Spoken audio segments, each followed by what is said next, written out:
Let's talk about Bo Nix. Is he real? Interesting. Is Bo Nix real? Interesting. That's a take I haven't like heard. Is Bo Nix real? What is his je ne sais quoi?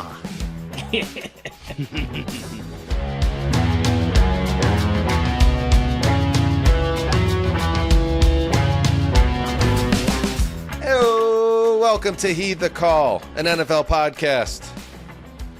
I'm Dan Hanzus, joined by the great Marc Sessler. Sessy, big day in the HTC universe for you, me, Justin, and all the hedonists. It really is, and I can't think of a better way to. We're days away from this season beginning in true fashion, and I can't think of a better way to start it. Perfect timing. Yeah, announcement.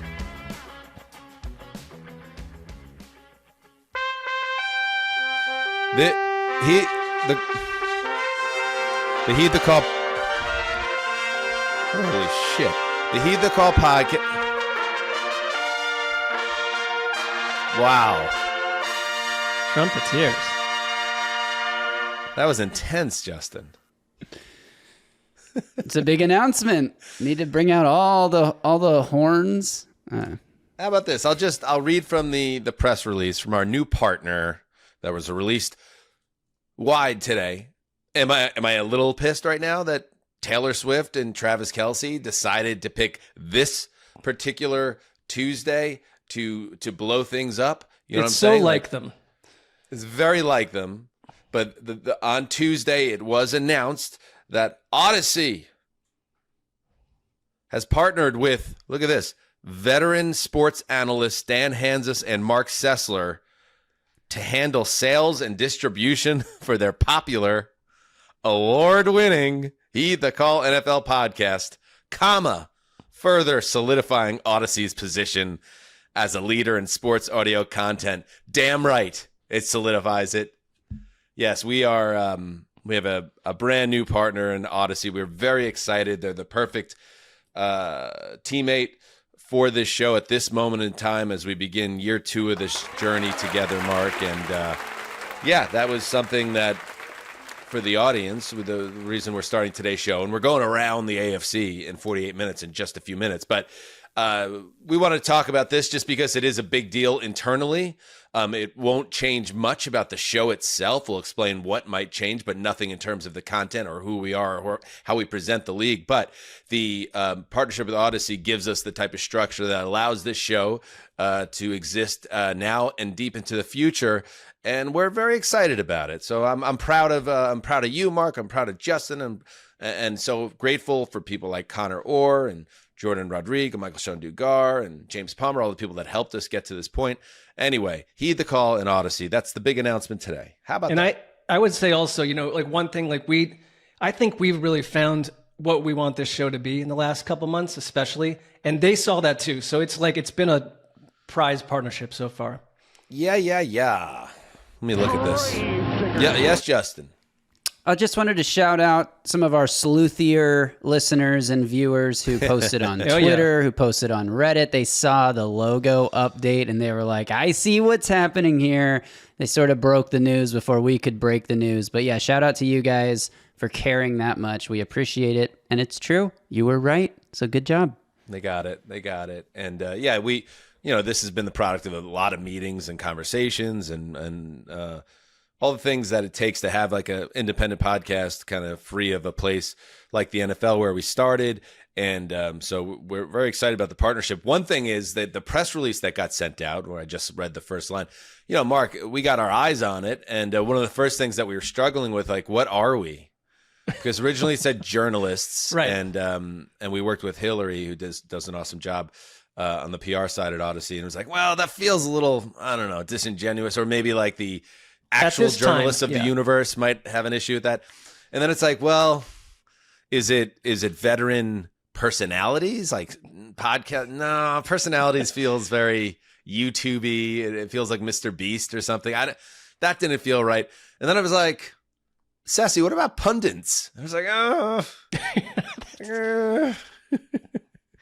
Not even in the right sphere, but this was one of 17,000 text messages where we were trying to get it all together, and This was one of the more trenchant ones because it's like, exactly, what is our identity at this point? Well, we landed at analysts, which is close enough. Also not exactly spot on, but maybe that's some would why, disagree. But yeah, maybe that's the secret sauce, Ceci. Maybe you can't. We can't quite be defined. Should I read the He's quote? He's a top 10 football insider. Yeah, damn you right. You could have gone on that He one. is. And we announced this on the Rich Eisen show on Tuesday. Check out that appearance with Rich and Chris Brockman from the Rich Eisen show will be joining us. One of our guests for Around the AFC. Before we get on to all that, though, should we read the quote from the woman that heads up podcasts for Odyssey, Leah Reese Dennis? I would read it. Leah's great. Here's the quote. Give me something dramatic. Dan and Mark are pioneers in sports podcasting. Pioneers. And two of the most respected voices in the NFL media landscape. Their compelling mix of expertise, authenticity, and humor has built a passionate following, and we're proud to bring Heed the Call NFL podcast into the Odyssey family as we continue to expand our industry-leading sports audio lineup. Let's go! Put that in a frame. Hey there, Mr. Pioneer. Nice work. And in all seriousness, though, thank you to Lee and everybody at Odyssey who've been awesome during this ramp-up.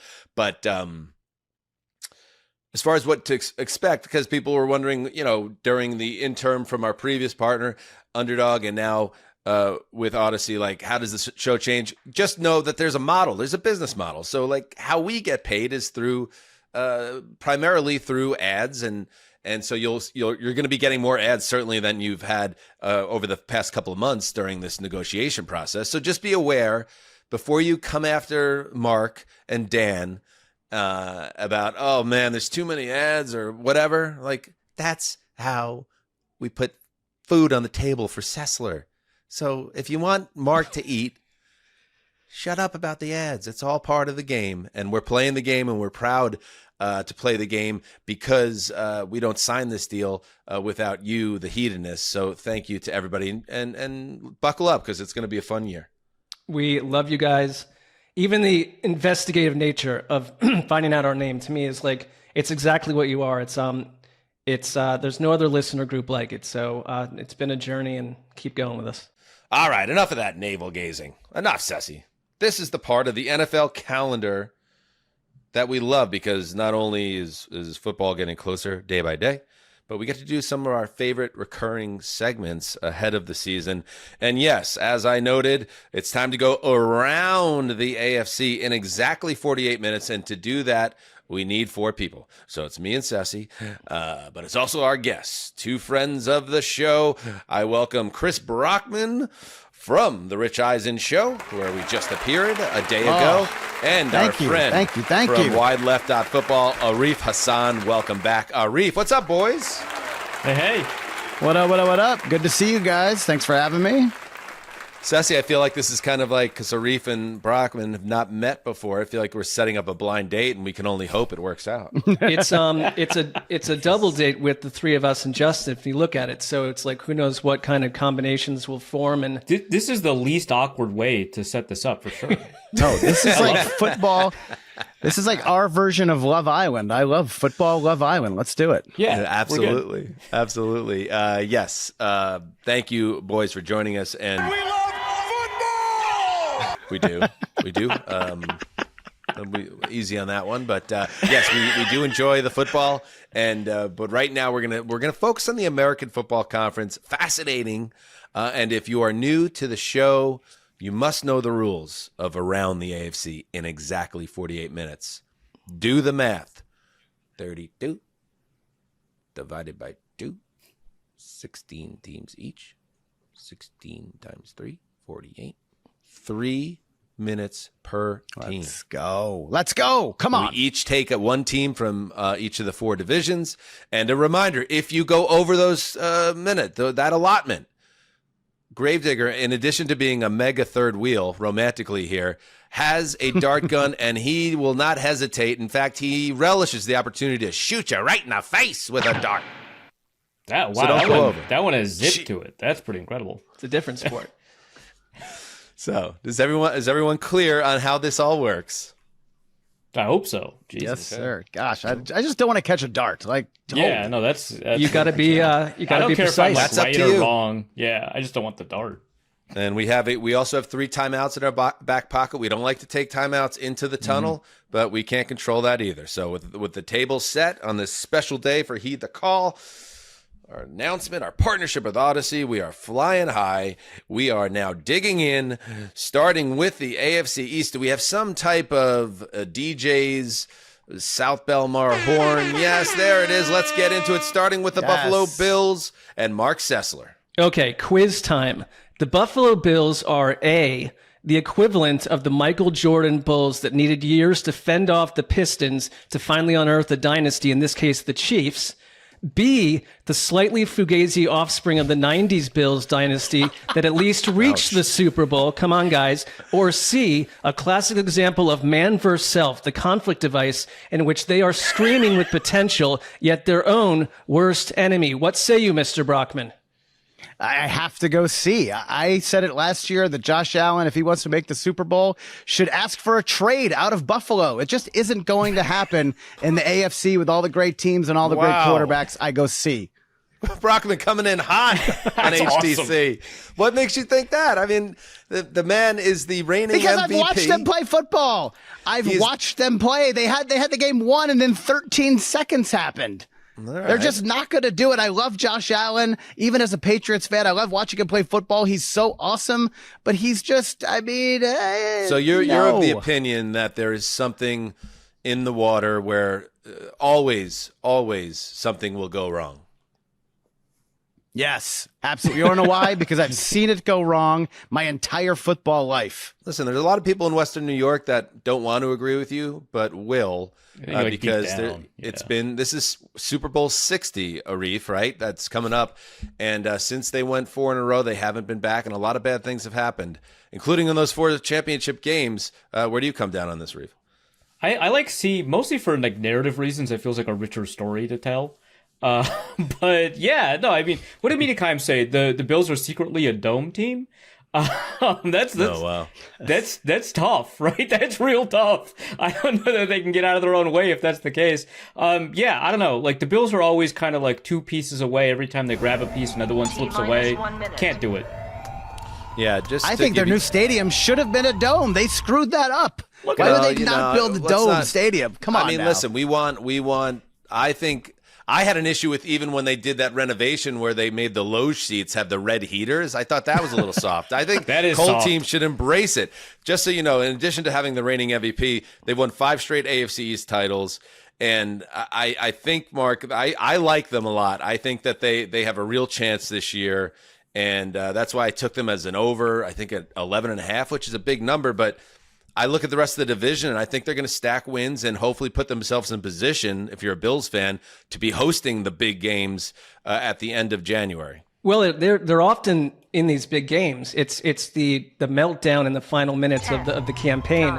They had a plus 24 turnover margin last year. That's not happening again this time.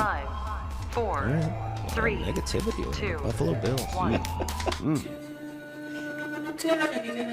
Arif Hasan on the Miami Dolphins. Well, we were just talking about soft, right? Deshaun Elliott, former Dolphin, last November called the team soft as shit.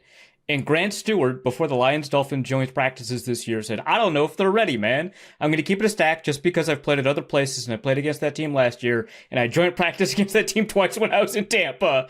I don't know if they practice how we practice. They're like the reputation is that they're soft. They're 25th in both 3rd down and 4th down percentage last year offensively and 32nd in short yardage on 3rd or 4th down in the field or all downs at the goal line. Defensively, not much better in short yardage situations, 23rd. They added a couple of players. Some of them I would characterize as not soft. I think the guard that they just drafted, Savaiya Nia, probably not soft, right? Willie Gay Jr., not soft, right? They added some talented guys. I don't know if that changes the character of the locker room, like Minkah Fitzpatrick, talented.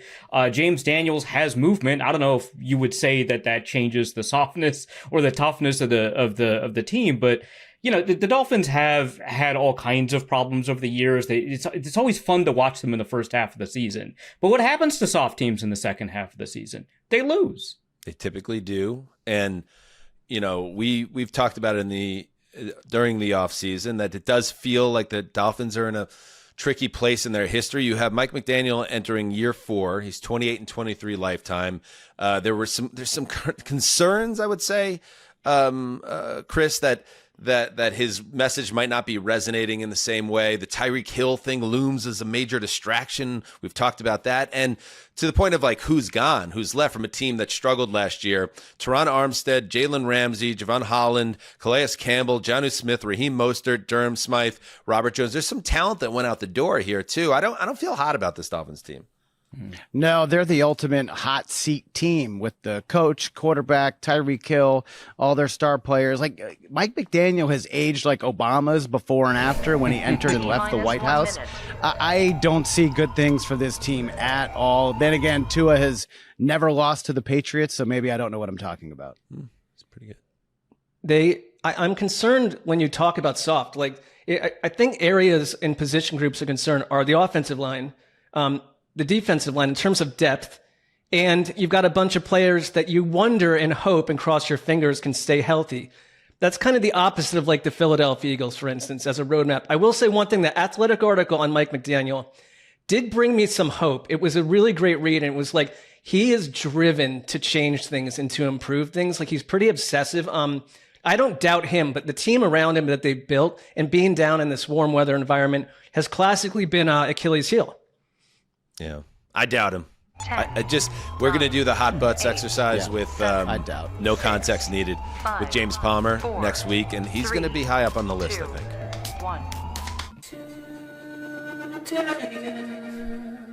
Good start. The New York Jets.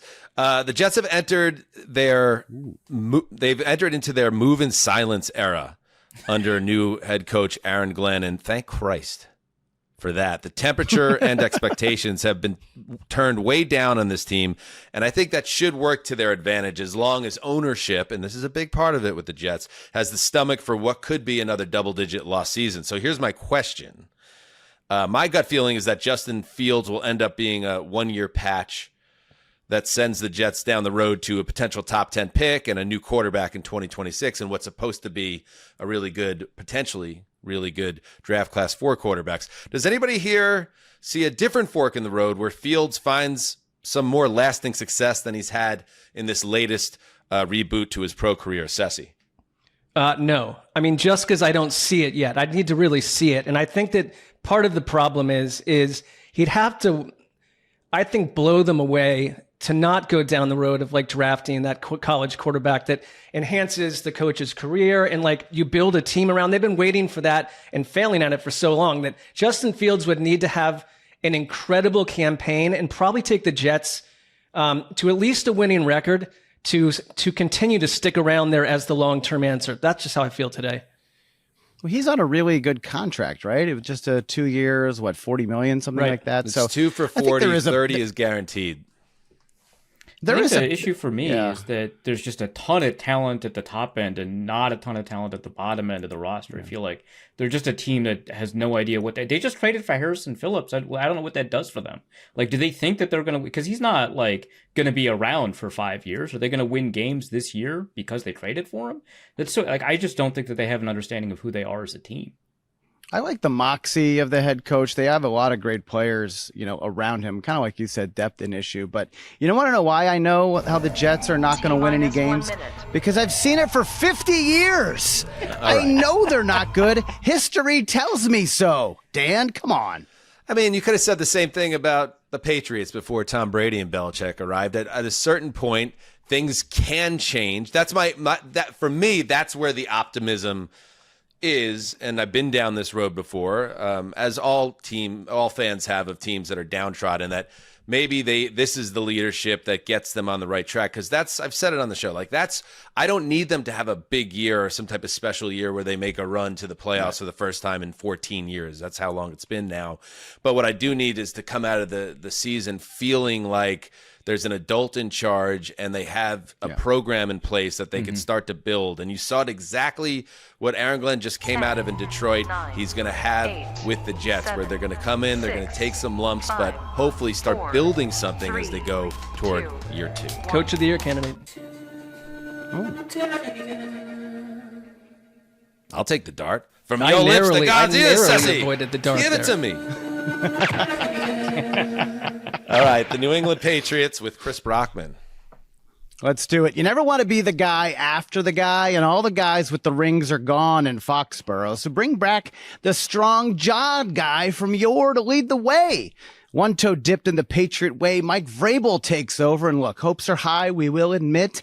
Drake May looks exciting. Travion Henderson could win Rookie of the Year, but the real question, can this team be this year's Commanders, or are they actually closer to picking in the top 5 for the 3rd straight year? Mark? Closer. I mean, I'd almost take it like somewhere in the middle there, because Commanders is like franchise changing campaign, which I don't see that coming, but they're not picking top 5. If Drake May and Vrabel together can kind of be what we think they can be, like, and Travion Henderson I think is going to be the story of the AFC in terms of the rookie class. And so you put all that together, it's a different team than last year. And their schedule is much more favorable than it was a year ago. Yes, so I just think like in terms of getting to 8 or 9 wins, you don't have to be the greatest team on the planet, but Commanders is strong. That's strong. That's wish casting. Yeah, I just want to see improvement. I mean, look, they don't need to win 10, 11 games and go to the AFC Championship game. That is definitely unrealistic, but let's show that improvement. Let's get 7, 8, 9 wins, take care of your in-division games, and maybe we can build something moving forward. I think that's a healthy outlook as a Patriots fan. I feel like there was some in the summer, a sense that this team was going to be, because that's a team that was a very talent-poor team coming off back-to-back 4-win seasons. And to me, a jump to 8 and 9 or 9 and 8, and maybe you're sniffing around the last wild card spot in January would be a huge success. Arif, I'm not as high on Vrabel as others. I know that he's much better and more qualified than Gerard Mayo was. But some of the conversation around him as being this huge culture changer, difference maker, I don't put him in that tier of coaches, but I also think that is an improvement in addition to the free agent signings and year 2 of Drake May. There is reason for excitement, but I don't know if I'm buying in on some magical carpet ride in New England. Yeah, I think that, I don't think they're going to pick bottom 5 or anything like that. And obviously, a magical carpet ride is pretty difficult to predict. But I think they're closer positioned to that than a lot of other teams. I'm pretty high on Drake May. I really liked a lot of the offseason additions. I thought adding Milton Williams, having him paired with a healthy Christian Barmore, having a nose tackle like Kairos Tonga, they added a bunch of people that I thought could really help them out. And I just trust Drake May, I guess, a little bit. That's part of it. Adding Travion Henderson was big. They might get a surprise in somebody like an Efton Chisholm, with like Matt Collins and Stephon Diggs. I mean, this is like a well-rounded team that's improved their offensive line. I think they could make a small run. 6. Mike Vrabel was the 1 seed with Ryan Tannehill. Right. 2. There you go. How'd that go, Justin? Sorry, Justin. Ryan Tannehill threw 3 interceptions in a game where the Titans defense had 9. Franchise record for the postseason, 9 sacks, and they lost to the eventual Super Bowl runner-up Cincinnati Bengals. So 1 and done. You know that Justin is watching that tape like at least on a weekly basis in his pajamas. I have not rewatched that game. I would rewatch a lot of Titans games. I have never rewatched. It's just replaying in your head the whole time. Why would you watch it? By the way, shouldn't you be self-darting yourself right now? I was asked a question about the Still, Titans. but This has still. nothing to do with the Patriots. Turn that dart gun on yourself, friend. Gotcha. Producers incapacitated. Let's go. Gotcha. The AFC North. Let's start with Brockman on the reigning division champs, the Baltimore Ravens. Yeah, I'm going to keep this one simple. If the Ravens don't win the Super Bowl this year, they never will. They're in the same boat as the Bills. Until you slay the beast in Kansas City, you're going to see Andy Reid's dancing State Farm commercial in your nightmares till the end of time. Derrick Henry isn't getting any younger. The questions about Lamar, his ability to go all the way, will only get louder. It's now or never. Quote the Raven, nevermore. Yes. We are well done there. We're in lockstep on this one. A couple months back on the show, we were talking Ravens, and I kind of promoted our team slogan episode with like the Ravens slogan should be "If not now, when?" Like this has got to be it. And if it's not, It's got to be it. stop telling me every summer that this is the year. Like And I thought there were gains, okay? Like, Sessy, you know it was a gain last year? I know that once again fell short of getting to the Super Bowl, but I thought the comeback that Lamar spearheaded that ended with the crushing Mark Andrews drop, like, to me, at least in my head, and it should for other people, quieted some of the, Lamar in January stuff that's been floating around for years. Now the next step, obviously, is to then finish off those games, finish off a comeback in January, and finally get over the hump and play in 60. It was an incremental step because I think it silenced some of the, I think at that point, tedious. It's not that I didn't that I disagreed with the Lamar critique on the playoff front, but it just became a tired conversation. Their 5 losses were all by 7 points or less. And that tells me that with a few different game management situations at the end, because they had some late leads they blew, like they could be even better. And they're it might be the most balanced roster in all of football. And like they're well coached and there were some changes there, but they weren't dramatic changes. So it's like, can we just do this? Please, let's go. I mean, they could be doing this for 8 more years, and I'm gonna buy in. I don't. I love this team.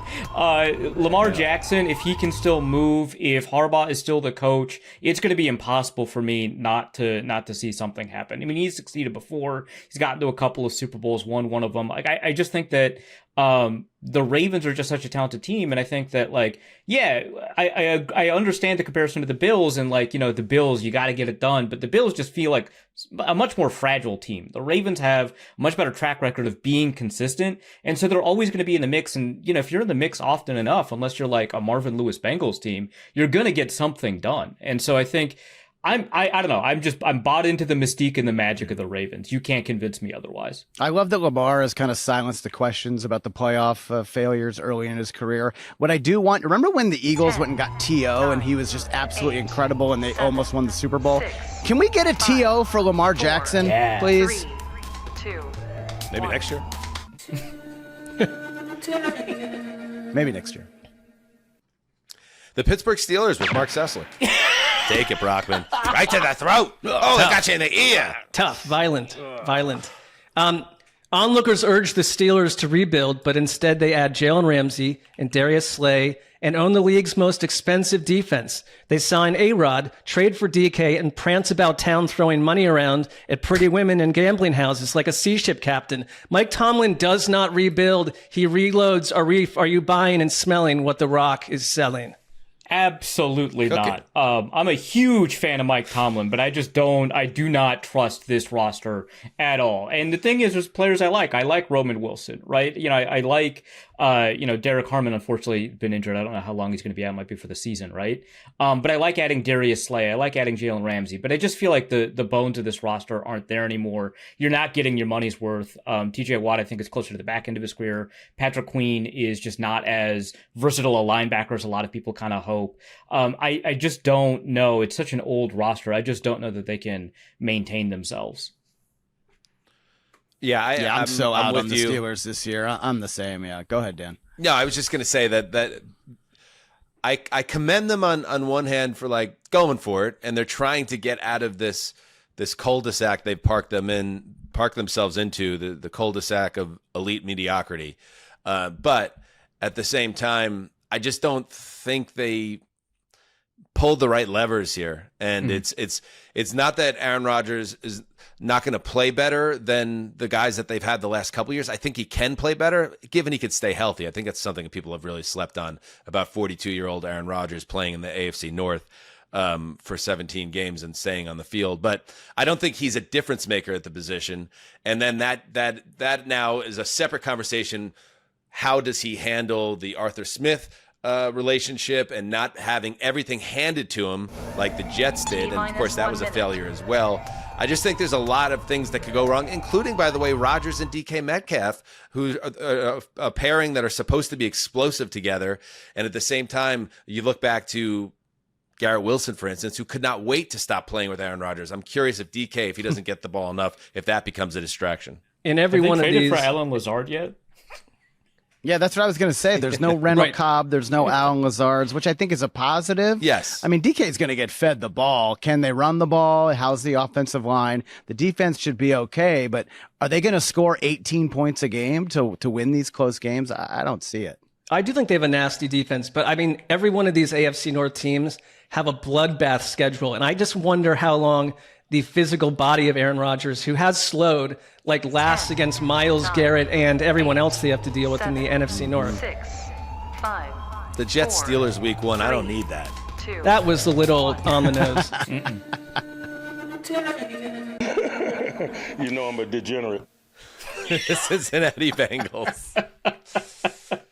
The Cincinnati Bengals. I have a vision of television, a glowing rectangular transmitter all across America and beyond, relaying transmissions of what will be remembered as the greatest quarterback season, or amongst them, that we have ever seen with our own two eyes. Joseph Lee Burrow, Cincinnati Bengals. This man is built different. This man quietly was pro football's greatest quarterback a season ago, but now with better team results, more specifically 11-12 victories and possibly an upset division title, there will be no veil that shrouds the greatness of one Joseph Lee Burrow. Yes, you heard it here first. The MVP of the regular season, and who knows, maybe Super Bowl 60, rises out of the Queen City. Somewhere Chris Wessling will be watching. Well, don't start 1 and 4.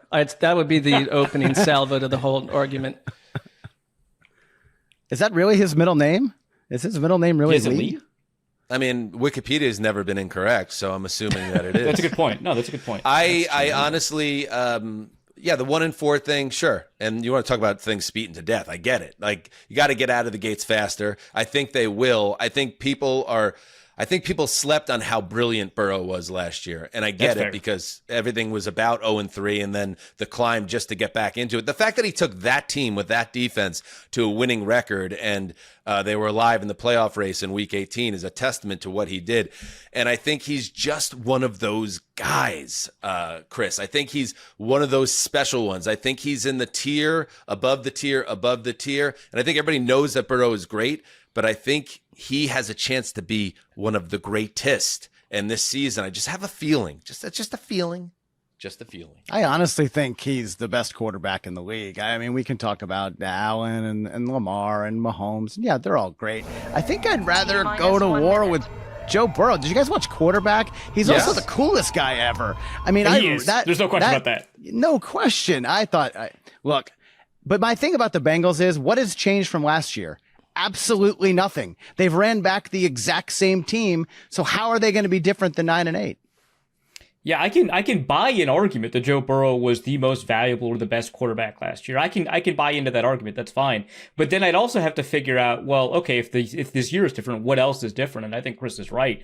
I don't know that anything is different. Are they going to protect him? Probably not. That doesn't seem to be their MO, right? Are they going to give him, more weapons? Well, he doesn't need them. He has great weapons. Are they going to give him a better defense? This defense looks the exact same, unless you're going to tell me that, Demetrius Knight is going to change everything, or Shamar Stewart, who just wasn't able to practice for a whole series of time, is going to be able to change the pass rush. I just don't buy it. Different defensive scheme. 3, Trey Hendrickson, 2, they fixed that situation. They gave him, I'll take the dart. They gave him a little bump to bring him into the building, and that's a great thing. We get into the part of the show where Dan just starts going an extra 45 seconds to a minute after each, and then I do Just it keep too. taking the dart. Yeah, take the dart in your face. And Al Golden's the new DC there. They moved on. So you're right. I understand why there's trepidation and the idea that this is the same team. But I choose to believe it could be different this year. They win some of those. They lost so many games that were just outrageous. All the defense needs to do, all this defense, I'll call timeout. You want me to call timeout? I'll call a timeout. I'll use my first timeout. Timeout. All right. All this defense needs to do is not be f***ing pitiful, okay? I don't need them to be good. They have such a talented quarterback and arguably the best wide receiver. Justin Jefferson, Jamar Chase are the two best in the league. They bring back Higgins. If Burrow's healthy, they're going to put up a lot of points. Just be okay to bad on defense, and I think this team can win 11 or 12 games. That defense at one point has to face the Vikings, Broncos, Lions, and Packers in a row. I get and it. There's But it a can't be stretch. worse. They can't be, but then it's Baltimore, Buffalo, Baltimore. It's like it's almost impossible to ask the offense to, because it's not just Burrow, it's what's around him. Like, to go do that again, that just doesn't typically happen 2 years in a row. You know what I most want for Joe Burrow? I don't want a good defense. I don't want Mike Brown to finally start paying people. I want the man to get his Batmobile. Like, come on, he had to cancel that last Yeah, that year seemed unjust. because of the break. I want the Batmobile for Rough, Joe. dude. Yeah, I know. That was the saddest part of quarterbacks. All he wanted was his custom-made Batmobile. He was legit. That's like a sad boy who lost his puppy. Wasn't he robbed totally by children relatable. or something? If I had finally gotten to a moment in my life where I could get a Batmobile and then I lost it, I would be inconsolable for the rest of time. Yeah, I'm with you. Do you want to, speaking of the Bengals, always being the Bengals, do you want to hear Boomer Esiason destroying them for Yes. Was that even a for question? being cheap? Okay, let's play Boomer, the former MVP and Bengals great. If you are traveling in for the weekend from out of town, we have secured a block of rooms at the Resonance Cincinnati Downtown Hotel. Wait, hold on. What? Renaissance. A block of rooms. Usually when people say a block of rooms, it's like a wedding thing, and you have to go on there and say, I'm part of this party. Yeah, but this is why they sent it. So the Renaissance Cincinnati Downtown Hotel at a preferred discounted rate. Hold on. So I can book my group rate for the Ring Can of you Honor pause this for 1 weekend. second, Rooms Justin? are limited, so please book. Just for in way of context, Boomer Esiason, there's like a Ring of Honor induction going on, and the Bengals are asking Boomer and anyone else involved with the ceremony to pay their own way. All right, keep going. It's insane. directly for early and the best rate. We'll look forward to hosting you in the jungle for an unforgettable weekend. Don't hesitate to reach out to me or another guy on the staff with any questions. Thank you, and Houday. Unforgettable for all the wrong Who reasons. they think they are, making you pay for your own hotel room. That's what I would say. You think I'm an elitist if I say no to that? No.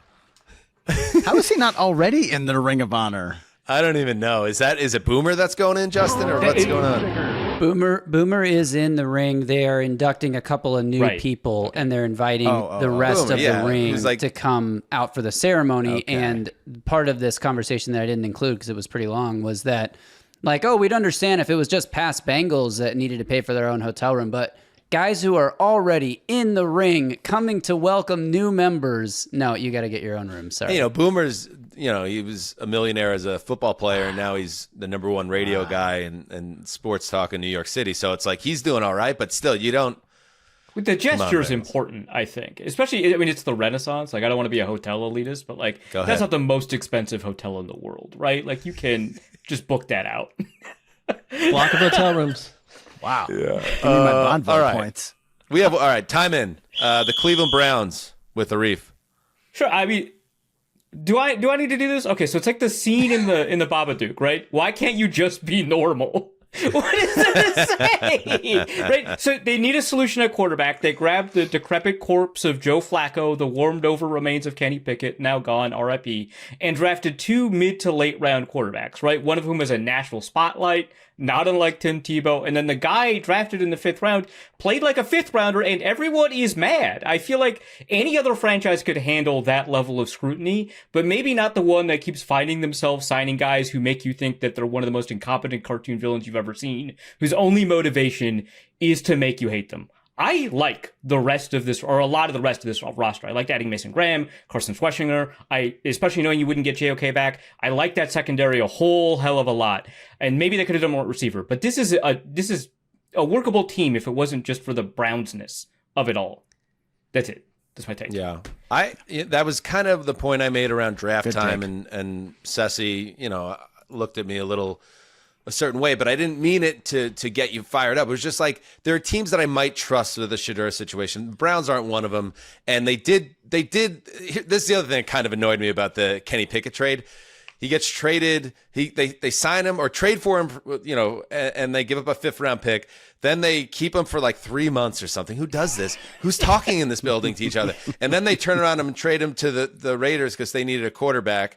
And then Ben Solak on ESPN's like, oh, I give the Browns an A for this trade. It's like, what are we giving any A's out for this? What are we doing? Why are we even writing about this, by the way? But like in general, the general idea, like, are the different factions of the Browns talking to each other, or is this just like an every man for himself situation going on? I think they're very much a committee, and I'm not saying that in a positive way because, as we mentioned on the Eisen show, it's hard to pinpoint who made this litany of insane decisions. Because I will say, I'm not trying to, part of my thing on the show is to defend them and all this, but there is a laundry list and a history of insane behavior. And I know they're rebuilding for the 5th time now and they've got 10 draft picks. You also have 14 quarterbacks who can't play. Like, it is one of the more planless offenses I've seen in a long time. Because to Arif's point, I think there are other good parts to this roster and young players, and they're getting really young, but it's like, how do you keep a locker room together during this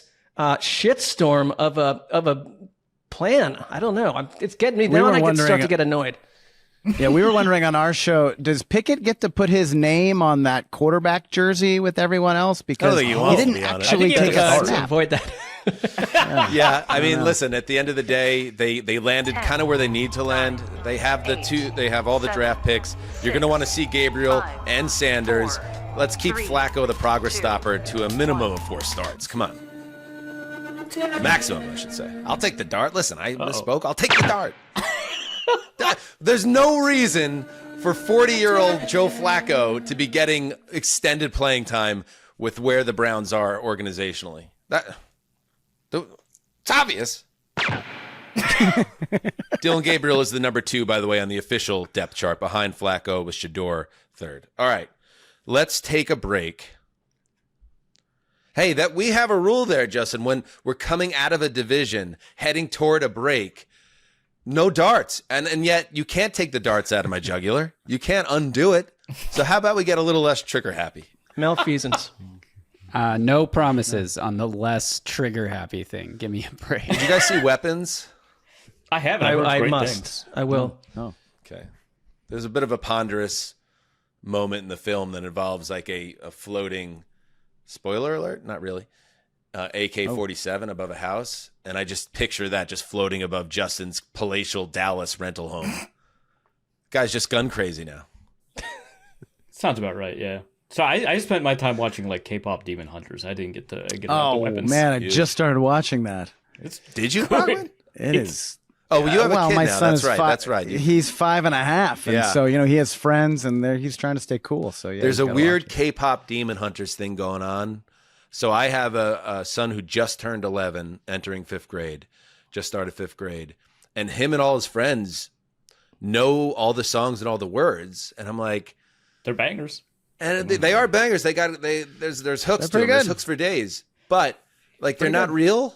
I feel like as an 11-year-old boy, like your friends are like, oh yeah, there's this new girl group that like we like all their songs and they're like, great to look at, but these aren't even real. These are cartoons, right? Or what is this? It's 2025, man. I don't know what to tell you. I can't. Yeah. Arif, I can't understand the times in which we now live in. Yeah, like I was into the Spice Girls for all of the obvious reasons that an 11-year-old boy would be into the Spice Girls, right? And right. I get what you're saying. It's not relatable to me, but it's just I've stopped questioning it. It's like, that's the reality we're in. You know, like what? we It's spent also... like 40 hours a week watching He-Man, so I'm not sure what reality has to do with. Well, I'm not talking about yeah, Transformers. Come on, that. Yeah. I get that. But we also, on our Friday Fun Show on Patreon, check it out, we talked about how there's just a thriving, growing movement of AI boyfriends and girlfriends out there where people are substituting actual human partnership for, artificial versions. I guess this is just an extension of that. I don't know that even it your is. pop idols that aren't feels real. More dangerous to me than just like liking the image of a character. I think just a bit. I think there's like a little bit of a barrier there. The AI stuff is terrifying to me, but like I don't know, just pretty girl. It's digital, whatever. Maybe the Browns should do an AI quarterback for this season. That would be ideal. I think That is a great concept. That's less dangerous than all of the worst stories I've heard about. And they'd have to be better than Flacco. Like, come on. And they could preload it to be the greatest quarterback who ever lived. He'll still end up on the back of that jersey. I mean, I would just go AI entire franchise. All right, let's take a break, and when we get back, the other half of the AFC. Calling all hedonists. If the big show 3 times a week is not enough, you have patreon.com/heedthecall with all the bonus content you could ever imagine, starring one Marc Sessler. We've got Rolling Thunder coming up down the road. We've got our Friday Fun Show, which is an absolute blast. And Dan, I know you got something special coming up, Oh, too. yeah. Oasis has come back to America, and me and Bob are going to be there, boots on the ground. And, of course, the Throwback Podcast has to tackle that topic. So we have a very special Oasis Live 25 edition of the Throwback Pod coming up next week. I mean, what else could you ask for? Sign up for the Patreon. Be a hedonist. Be a part of the solution. Help Mark. Help Mark. He needs it. These are sexy times. All right. Back to the show. All right. Welcome back. Hey, before we get to, where are we up to? The AFC South? Do we have to do the AFC South? I don't know. Is that? I don't think so. That's an Are we exact- contractually Sorry, obligated? Justin. No, you guys can just tune into the Music City Audible and you'll get everything you need. Look at that. He works in Look a at plug of his that. own Pro. vanity Look at pod. I you. love that. Well done. Before we get into the AFC South, we will hit it, but check out the Titans pod with the 2 Justins. Anyway, let's do a quick rundown of notable cuts. Cutdown day was on Tuesday. Let's start with those Browns. Dustin Hopkins, Deontay Johnson cut. Deshaun Watson was put on the PUP list, by the way, to start the season. He gone. Let's see. Wide receiver Trey Palmer and quarterback Kyle Trask to be cut by the Bucks. Tommy Cutlets, Lil Jordan Humphrey, friend of the show, cut by the Giants. By the way, again, this isn't going after ESPN, but because I mentioned Solak, who's very good, great writer. Love Solak. But you know, he gave the Browns an A for the trade of Kenny Pickett, which Well, someone crazy. had to. But we actually don't have to grade. They had to? the trade No, of Kenny we don't. Pickett for a 5th round pick. We don't. I'm just saying have that's to how do that's it. how it works, though. It's like everyone's going in this direction, go in that direction. And we're talking about you right now. So We just don't have to grade it. That's all. But anyway, Tommy DeVito, it popped up on, like, I clicked into the article on ESPN. So I guess I'm part of the problem that Tommy DeVito was cut by the Giants. And there's the big playback of Get Up for ESPN's morning show. And it's like, in a very serious face, you have Greeny. Greeny. We have big news to announce. And then they like smash cut to Schefter live on the set, ominously like Walter Cronkite on 11/22/63, explaining that Tommy DeVito has been let go by the Giants. And I'm like, what? This is breaking news? We're going live with this? It's the Was 4th string Shefty smoking a quarterback. heater? Like Walter Cronkite? You got like Schefter like taking off his glasses and like just like collecting like, himself. that is the culture now that we're like, if I like on Instagram, I follow Schefter and like every single cut is breaking colon. And it's like, I literally have never heard of this person. Like, I don't even know who this is at this You know point. whose It's fault like- this is? I know whose fault this is. Dov motherfucking Kleinman. Yeah, there we go. Let's just play it around. Oh, Speaking of AI Yeah, well, I mean, Israelites. pretty confident he's not running that Twitter account anymore. I think he just He sold is. it to You some could be guy. very confident that he is not. I also, Yeah. we kind of announced that he died on this show, so we don't talk about him anymore. So let's keep going here. Desmond Ridder cut by the Bengals. Isaiah Simmons, once upon a time a 1st-round pick of the Cardinals, and Mecole Hardman cut by the Packers. MVS, Marquez Valdez-Scantling. Damian Martinez, running back, cut by the Seahawks. Hunter Renfrow doesn't make it with the Panthers. A lot of different stuff here. Deuce Vaughn, our boy, a little guy. Dude, Deuce Vaughn. Carson Steele cut by the Chiefs. That Yeah, feels that, Yeah, was that kinda one surprising, annoyed me. Yeah. Carson Yeah. Steele, running back, What about cut his by alligator? the Chiefs. yeah. Did KJ Alligator get cut too? Oh, really? KJ Osborne cut by the Commanders. KJ Hamler cut by the Bills. Robert Woods misses the cut with the Steelers. Let's see. Oh, Malachi Corley, 3rd-round pick, cut by the Jets. Yeah, Malachi, no matter what. Yeah, he's 2 things he's known for: the draft day inspired text between Saleh and Joe Douglas with a photo of Corley in college, no matter what, reply no matter what. And then he dropped the ball before he got to the goal line last season, I believe, on a Halloween night game. That was how he'll be remembered in Jets history. Cole Strange released by the Patriots, former 1st-round pick. Oh. The Falcons are releasing former 1st-round pick cornerback C.J. Henderson. Taysom Hill will start the season on a PUP list. That's a little side note. And that's about it. Well, hold on. I just want to bring up this thing about Cole Strange. He was the guy that McVay was like, oh, I thought he was going to be there, like the 5th round. Right. Never a good sign when that's an opposing executive is saying that. Well, they were like giggling at Belichick, right? Yeah. I think they were also very intoxicated while they were doing it because they did not have a first-round pick. Yeah, they were just vibing the whole time. In the Rams, like their Rams party house that they always have. The Malibu beach house. All right, let's get back to it. Let's head to the AFC South. Marc Sessler, get us going with the Houston Texans.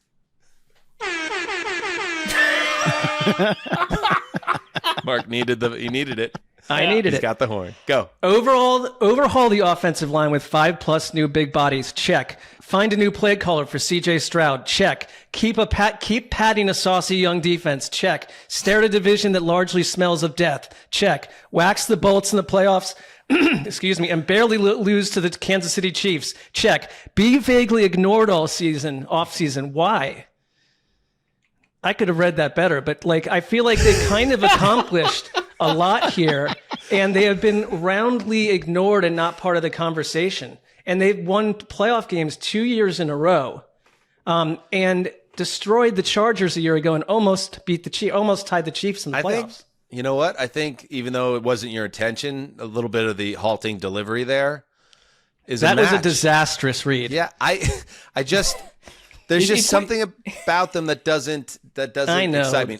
I'll say this, and I think you agree with that, Mark. I don't hear you going on and on about. I was more Houston asking the question because it's like I'm with you that I can see them in the lower, like a little bit of a lower section. I'm interested. I'm interested in year 3 of CJ Stroud. I really am. I think that.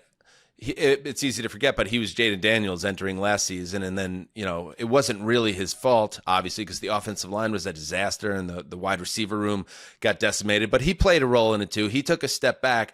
So I think I'm going to say this, Arif. I think one of the big underrated subplots in the AFC is Stroud in year 3 and what version of him we get. Is he a guy that settles in as a solid starter, or does he have that top of the top tier in signal callers?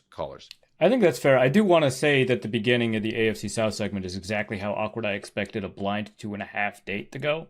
So this has really fulfilled my expectations. It all works. Overhauling the offensive line I think is great in theory, but I don't like most of these players. Obviously, Minnesota guy, I love Ursary. He's going to be great. But I just think Ed Ingram, also a Minnesota guy, I know he's not great. Laken Tomlinson, I think, is a little bit past what he was able to do in the past.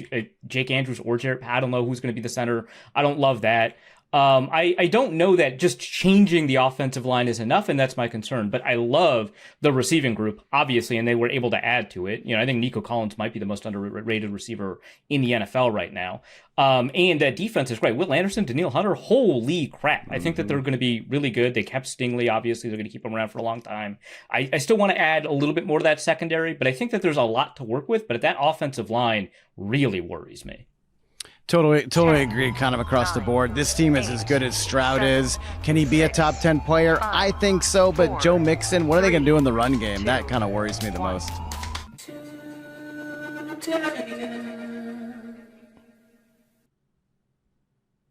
All right, moving on. The Indianapolis Colts with Chris Brockman. It's been 6 years since Andrew Luck shocked the NFL and ruined fantasy teams nationwide, most notably O.J. Simpson's, by announcing his retirement during the preseason. And Indy has seemingly been in a free fall since. And that's not going to stop this year, unfortunately. Look, the late Jim Irsay's daughters are taking over the team. Their leadership style is a big unknown.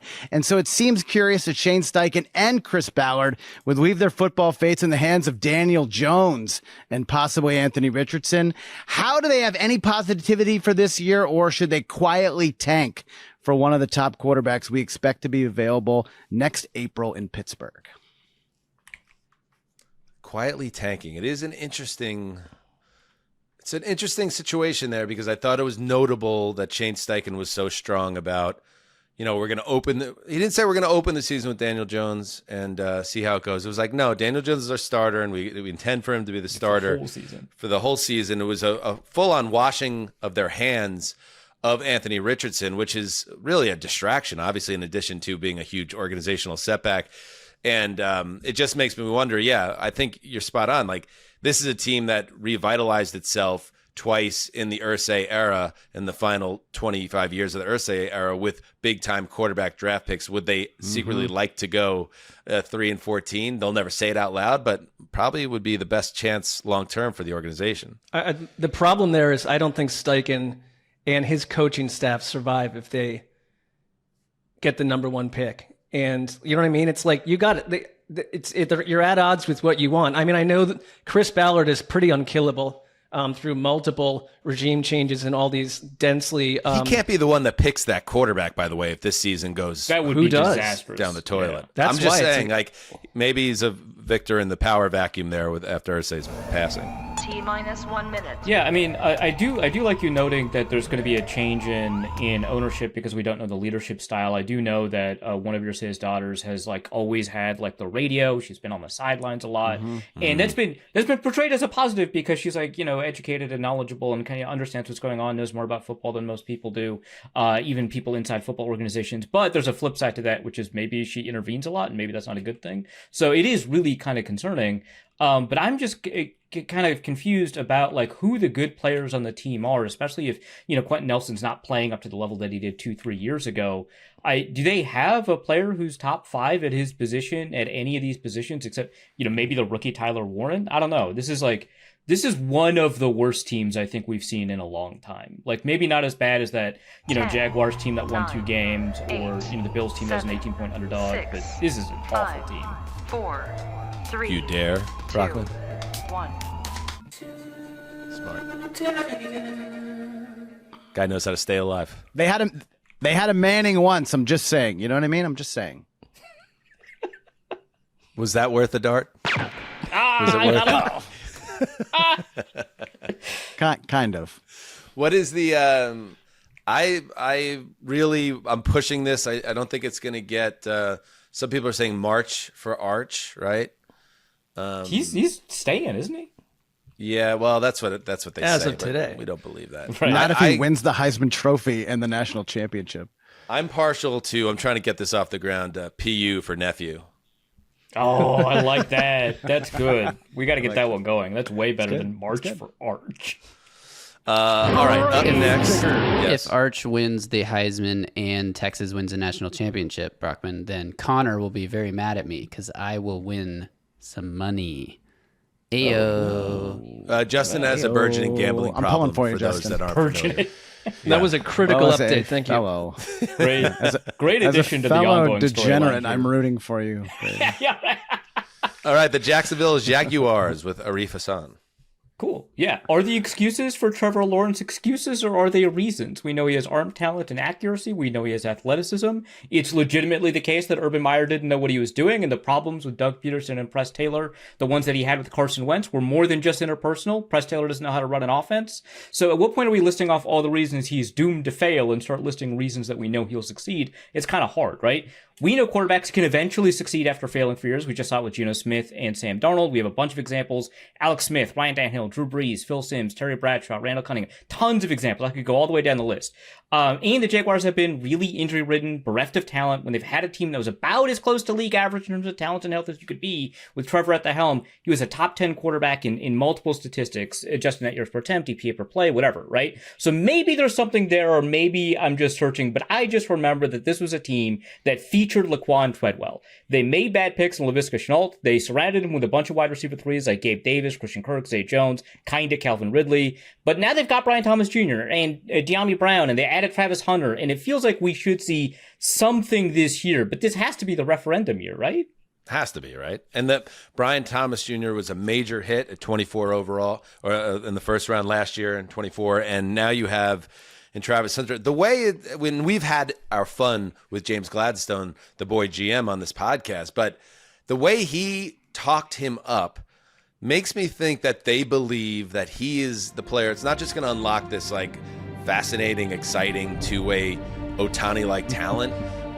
He's also going to unlock Trevor Lawrence like that. I think that's part of what this sell is, that this isn't just a regular player. This is a franchise shifting talent. So I don't know here's one way to look at it. Like, I'm excited to watch Jaguars games for the first time in a while because I want to see what this kid can do. If they play them, Yeah, I think about Liam Cohen and what he did for Baker Mayfield last year. Do you think it's more likely Mayfield has a repeat season without Cohen, or this is Trevor Lawrence's year to have that Baker Mayfield type season? I mean, I would look back to that heightened end of the one campaign where Lawrence looked like the finished product. And it was very easy to believe in what was ahead. And we just haven't seen it since. And for me, I think one of the beguiling things about looking at football players or quarterbacks is like he physically looks like he should be the part. And I think it delays my assessment of his actual play because it's like, of course he's going to be great at some point, but it's just because he's 6'6" and has long blonde flowing hair. But like Gorgeous. This year, he's got to go do it on the field. He also should get a haircut. Oh, maybe it's like a reverse Samson situation, right? That's going to come at some point. Yeah. Yeah. Exactly. No, I like that take. Yeah. From Why a are you fellow coming ball after the lie? Is it 7, because you go 6, fully shorn? Is there 5, a connection 4, point there? 3, 2, Maybe. Just makes the connection you want. The Tennessee Titans. Wah! We have the number 1 overall pick playing quarterback, and nobody's talking about us. Wah! Takes giant sandwich by vape rip, downward angle selfie, thirst trap pick to send to his fiance at work. That's Heed the Call producer Justin Graver. And let me tell you something. He has a point. He has a point. The Titans might have fallen short this summer in terms of hype, but that won't matter if Cam Ward hits the field in a week and a half and returns a sorely missing sense of juice, and excitement around Tennessee football. Ward, he doesn't get the weepy C-poem love letters from his GM like Hunter, but he's a prospect that he's obliterated all the challenges he's ever faced on a football field. He balled out at all 3 stops in his college career. This was a 0-star recruit. Incarnate Word. That then crushed the draft process, became the first overall pick. He's got the guts of a burglar. He's got the cannon of a really strong burglar. I wouldn't say I'm excited to watch the Titans this year, but I'm certainly more excited than I've been in many years, and it's because of QB1. So let's bring in the Gravedigger, the biggest Titans fan I fucking know. Yeah. Well said, Dan. I think you should be excited to watch the Titans. We'll know, I feel like, pretty quick if they are going to be exciting or not. But if the offense looks decent the first couple of weeks against the Broncos and the Rams, then we know we might be in for a treat. And conversely, if they don't look great, I remember the early Jackson Dart starts, for instance, and he wasn't even a number 1 pick, but I remember how much he struggled early on. Bo Nix, excuse me, the early Bo Nix starts in Denver last year. Yeah, very similar. And you saw where he progressed. So he's going to get a long runway, right, Brockman? And he's also, there's no threat to his playing time. He is the locked and loaded guy. Let's see how he looks in year 1. Yeah, barring injury, we're getting 17 games from Cam Ward, and I too am excited, and I too think that we should probably be talking about the number 1 overall pick in a draft more. I mean, look, this guy's a dog. You just seen some of his, training camp comments and the quotes. He's cursing, which I like. He seems to have that edge and moxie to him that has been sorely missing with this Titan team. I think you said the perfect word, juice. This team has juice and excitement. We're going to see them on Red Zone, even though they're playing every single game in the 1:00 Eastern window, which I think is some kind of record. They don't even have the obligatory Jaguar Titan Thursday night poop fest that we all come to hate. 10, 9, I am excited to see Cam Ward play. I think he's going to be the real deal. 5, 4, 3, 2. I'm not taking a dart this time. I'm going to call a timeout and I just to get a little deeper on Ward and give Justin and Mark, if you want to jump in on this one. Do you think he has been set up roster-wise? Obviously, we all like Calvin Ridley, and I think Tyler Lockett was a good signing by them. But do you think in terms of offensive line, running game, Tajay Spears, by the way, is was he on the IR? or a pup list. Do you think he's set up to have success here? I'll go first, Mark, because I'll give the extremely optimistic bias Go take, ahead. and Sure. then you Okay. can come in Sure. with the realistic, that's a good one. Let's go. wake up, set me straight call. I think the Titans roster is definitely better than last year. The offensive line in preseason, looked good. Oh, what does that mean? Nothing. But they have upgraded at multiple spots on the offensive line, so have higher expectations for them this year. I think the run game is going to be good. I think they're going to lean on the run game more than people might expect from Brian Callahan. And I think Cam Ward's pass attempts are going to be lower than people think per game. The defense could be one of the worst in football. It's most likely going to be a terrible defense, but that might help Cam Ward's award runs, because the Titans offense is going to need to keep scoring if they want to stay in games. Yeah. Will they be able to? That's obviously the big question, but I actually think he's set up decently well. There's 3 rookie pass catchers that if just one of them becomes a contributor on offense, the weapons look a lot better than they do right now. It feels like what a lot of first overall picks have to deal with. My biggest question, because I think that's well said, Justin, and I'm not down on Cam Ward. I can't wait to see what we get in the first month, and I think that will change the attention around him and the excitement and the narrative. But for me, it's just I feel like Brian Callahan was pulled from the belly of Zach Taylor, and I equally had questions about Zach Taylor for years and still do. And I just don't feel like Brian Callahan has a real identity. I know his father is, but it's is this the right coach to pair with this so incredibly important player? We don't know yet. Zach Taylor, I know everybody's down on Zach Taylor. That guy went to a Super Bowl. I mean, Callahan. Well, I'm talking about with you before that. Who in the world is Zach Taylor? I get it. Before that. Yeah, there's a nondescript nature to Callahan that he's almost out of background extras for what a coach that will be fired after 2 seasons looks like even by his name. Yeah, no, I mean, I'm as a prospect, a long-term investment, I'm in on Cam Ward. As a rookie, I'm out, and that's not his fault. When I look at this roster, I just think, yeah, it's better, but if Cam Ward needs to solve a problem, who's going to help him do that? I don't look at any of these players in the offense and see, an answer to that question. So to me, I just think that anytime they're going to run into some trouble, again, not going to be his fault. There's just not going to be a lot of solutions available there for him. And so I'm a little bit out on what they're able to do. And hey, you mentioned 3 rookie pass catchers. I just looked them up. They're all 4th round picks. Come on, man. That's a long shot there. They are. Alec Manor was projected day 2 pick who fell. No, that's to true. them He's an athletic freak. I love him, but he's the one guy that has a chance. Gunnar Helm could be the lottery tickets midway through the season. The Titans, you're 100% right though, Arif. The Titans are missing stars, and without stars, it's really hard to win a lot of football games. Good luck to you, Justin. We're rooting for you, buddy. Thanks. Last division, AFC South. I'll start it with the defending conference champion Chiefs. First off, obviously, congratulations, Travis and Taylor. Even though you kind of took away the cut shine down day, of really? Yeah, cut down day, but also the announcement of Heed the Call's partnership with Odyssey. The press release definitely got backseated. Not cool. All right, start the clock now. I just want to say I think they're adorable. I don't care who knows it. Do you think now start the clock. Do you think she's aware that it's cut down day, Taylor Swift? I believe that she's really caught up. So yes, she knows. She's a lot done. more She knows the difference between cover 3 and cover 4. She's done. Yeah, Mark, she does. Well, I also believe that she does. So I'm just going to leave it right there. I don't know about that. But let's move forward. Anyway, the Chiefs, they are going to annoy a lot of people again this year. I won't be one of them. I have backlash to the Chiefs backlash, which will make me, by some scientific measure, a full-on supporter of this sustained run of excellence.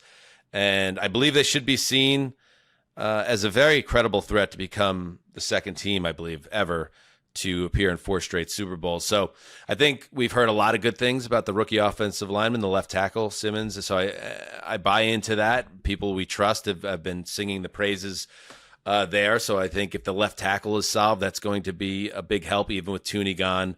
I think the line should be better. I believe the pass catchers will be better with the benefit of full health. I believe the quarterback has a lot of motivation here to go into righteous kill mode after what's been a humbling few months. So those cooking up visions of Casey's demise are, I think, about to be disappointed again. What do you think, Mark? I am with you 100%. Like they went 15-2 last year. Our friend Aaron Schatz, his FTN Football Almanac, says that last year's Chiefs team was the NFL's highest overperforming team since the 1970 merger. And Luckiest I think team ever. Yeah, sounds about right. I mean, so there's that, sure. but I think they've fixed some of their key problems. And it's like year after year, no matter what we squawk about in the offseason, saying they're missing this, they're missing that, they find a way. I'm not going to take away anything from them until I see it, because I think they've got the Bills' number, and Patrick Mahomes apparently has looked absolutely lights out in camp. Tightened his bod too. I think Kelsey I too. think when I look at the Chiefs in this preseason, you know what I liked? Mahomes was throwing it deep. He was Yes, airing it out. that's it. He wasn't this check down Charlie from the last few seasons. And I think that's an exciting element. And if you're the rest of the league and the NFL, that's got to scare the shit out of you that suddenly Mahomes has refound the deep ball. And my God, look, every bounce isn't going to go their way. They may not win 15 games again, but they're still going to be one of the most scariest teams offensively. And that should just freak everybody out. Yeah, that's what I was going to talk about. They put an emphasis on the deep ball. They're going to chuck it. They've been chucking it in camp, and obviously he looks good doing that. And getting back to what makes them such an exciting offense is going to make them fun again. And I think we're actually going to see fewer people that Dan is backlashing against. We're going to see more people actually enjoying the Chiefs again. Yeah. And the thing is, I think a lot of people always underrate this Chiefs defense. That secondary is still outstanding. You still have Trent McDuffie. You still have Jalen Watson. You still have Brian Cook. You still have, a pass rush that has Chris Jones. Maybe they could add a little bit more of that pass rush in time. But I just really like defensively what they've got the capability of doing. Adding a deep throwing offense. That's awesome. 3, 2, 1. Justin, do we have any timeouts? You're like the clock management specialist that we need. This is our last timeout. Oh, good. Last timeout on the Chiefs. Yeah, I think in the world of the Chiefs backlash, and it's real, and it's and Brockman, as a Patriots fan, you once felt this as well, because there was certainly a Patriots backlash, especially in the back run of that dominant era that they had. In the case of the Chiefs thing, there was actually some real juice to it, because it not only does it seem, or it has it seemed that like the calls went their way, they stopped playing fun football. Like it stopped being exciting and fun to watch, at least compared to their own very hard bar that they had set in the earlier Mahomes years. So yeah, I think especially knowing, Arif, how much this team's going to be on TV, and the fact that they're very, very likely going to be playing a lot of those prominent January games again. Adding that deep attack is something that if we might as well root for, because otherwise I'm kind of sick of watch them either way. You might as well be fun. Yeah, we're going to watch them either way, but I would rather watch a team that is a little more unpredictable than what we've seen the last couple of years. Wouldn't you say that when it comes to the exhaustion, like it feels to me that they're on television 3 times a week? Like there's an oversaturation, so they can be more fun, but people aren't going to start rooting for them. But they aren't the Patriots. I won't go that far, yeah. But I mean, that's fair. I don't think it's going to die down, but I think part of the reason that people, and this is not the whole reason, obviously, a lot of it's fatigue, but part of the reason people were upset with the Chiefs is there was like a very much like they can't keep getting away with this kind of approach to what their offense was doing and how they were just managing these drives. It just felt very unlike them. Yeah. Exactly, Jesse. I also think too, it was you're watching the game where they're getting every call and they're getting every bounce, and then when they go to break, Andy Reid and Travis Kelce and Patrick Mahomes are in every commercial. You couldn't escape them. So, like to Mark's point, it felt like they were living with you in your house. You saw them, and that's not changing, often. Right? They played 6 out of the 7 days of the week last year. They're all over it again. Yeah. They're opening on Friday night, wherever, Rio de Janeiro.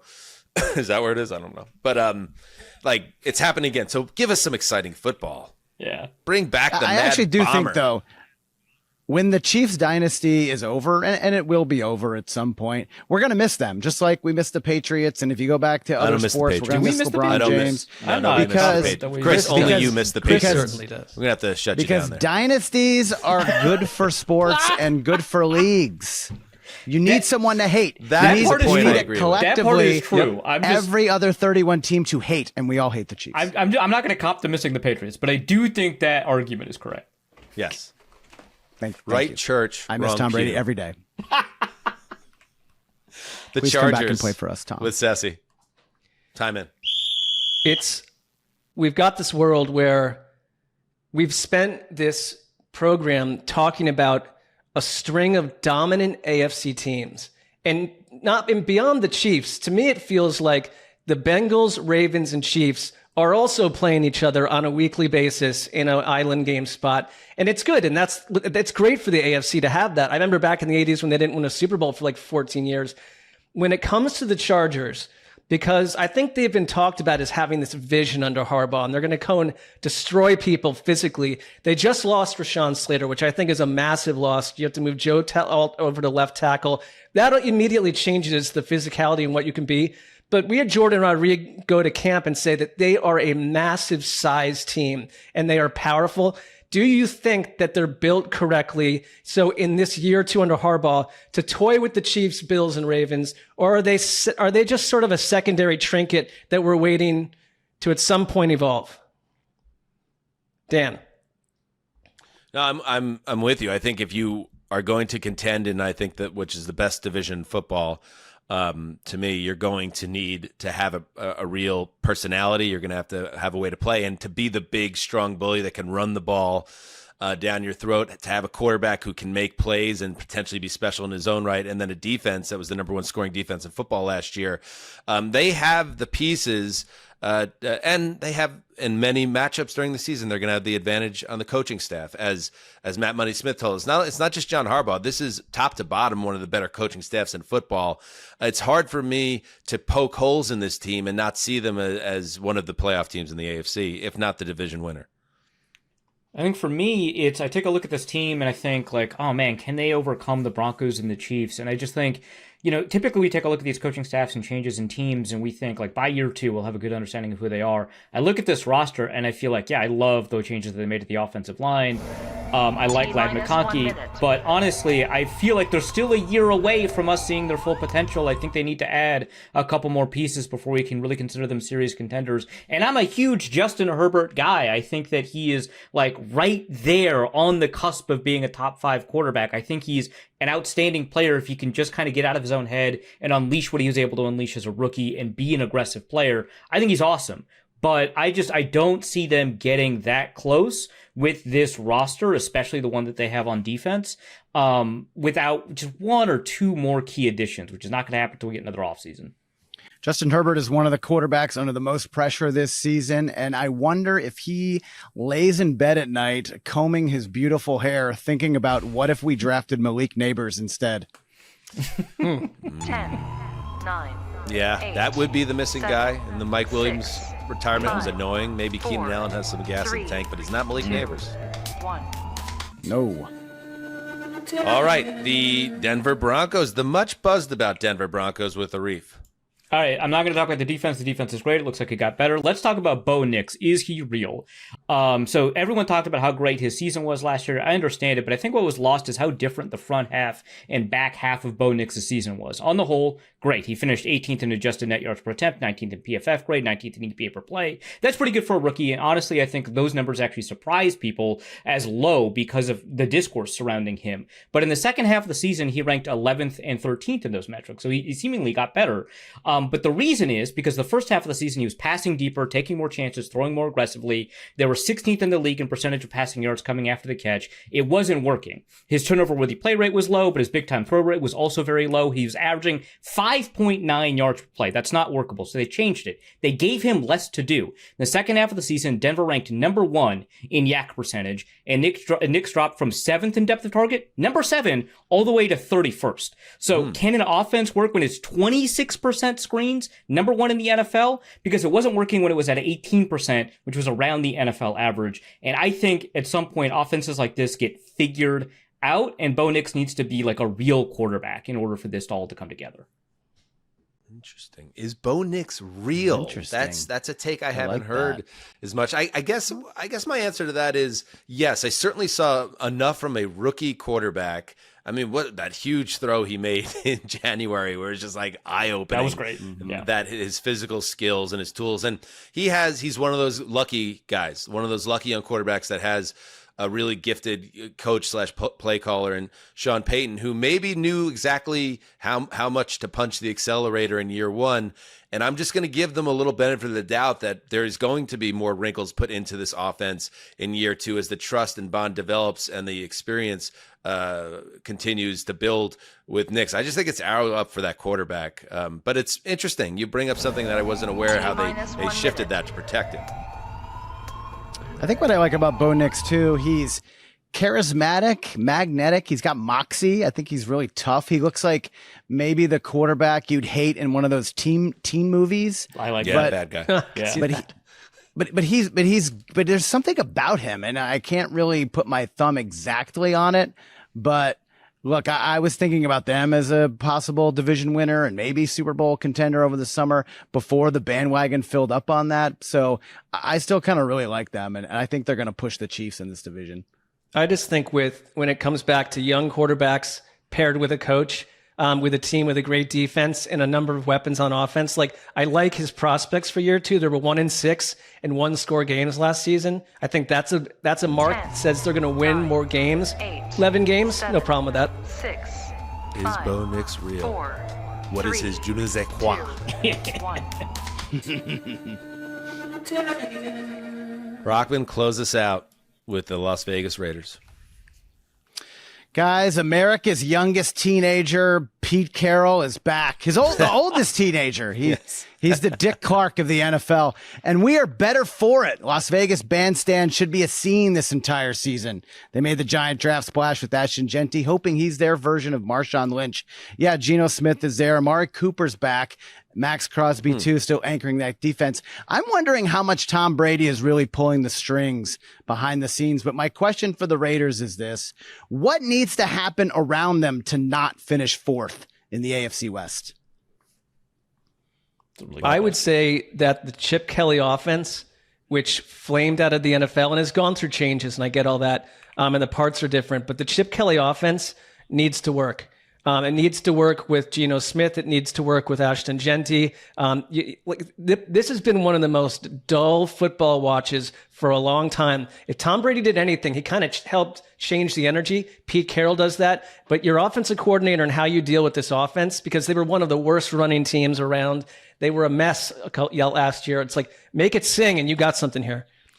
There's a lot of new faces on the defensive side of the ball. There's a lot of turnover there, but that's Pete Carroll's specialty. And I guess the question is, like, at 72, 73 years old, is Carroll going to be reinvigorated to be back in football, or has the game passed him by? I think that's a subplot around this because the division is very difficult. The one thing, and I've never been, Arif, a big Geno guy. I know Geno is a major driver of discourse amongst the football cognoscente. But I think he's in a good spot here to continue what's been a very strong back end of his career. And part of that is because the quarterback position has been so dire in Vegas. So he's going to be a big upgrade. And if Genty is the real deal, that gives him a big playmaker right behind him for a 3-down back. So I think the offense is going to be a lot better. The defense, we'll see.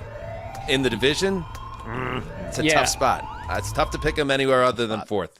Yeah, I think the offense is going to be a lot better. I think it just has to be, right? Having a better quarterback like Geno Smith and having, Ashton Genty there. But I am a little bit worried about the pass catcher situation there. I'd like to see them add a little bit more talent. But I do like the offensive line. I think it's an underrated one. I do like that tight end group. Defensively, I think that there's like areas to see them kind of turn around because they've made a lot of changes. I don't know that these are guys that like move the needle a ton for me, but they're not bad players. Landon Roberts, Jermaine Pratt. I think that those are guys that have value. Jamal Adams seems like he was always destined to be a Raider from the moment he entered the NFL. Finally, he's there, right? So maybe you can kind of see him do some stuff at the linebacker position. But they've got a lot of the big bodies that hit people hard, like Jeremy Chin and Terrell Edmonds. I think there's something that can be done. 4, 3, 2, 1. We've done it. We've covered the entirety of the AFC in exactly 48 minutes.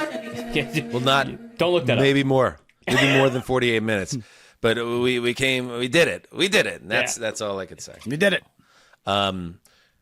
Chris Brockman, what a performance. You're going to get Rookie of the Year. Forget about that running back in New England, buddy. You're getting Rookie of the Year votes for your first Heed the Call performance. Check out Chris. Gentlemen, thank you so much. Thank you so much. And Arif, what else needs to be said? Great to be with you. Great to be with you. You're what is this? Your third appearance? At least, right? At least three, maybe more. Fourth even. Just a stud. It's possible that I'm the fourth, yeah. But yeah. And so I see this as what with a 5-legged blind date, fairly successful. Yeah. Everyone got lucky. That's the way I look at it. Yeah. We're all going home happy. Yeah. No, thanks again, guys. That's very, very good. And thank you to all the listeners and everybody watching on YouTube. And remember, we're going to do the same exercise on the other side of football in the NFC with our friend Andrew Siciliano. Can't wait for that. So thank you to everyone. Until next time, do what you must. Heed the call.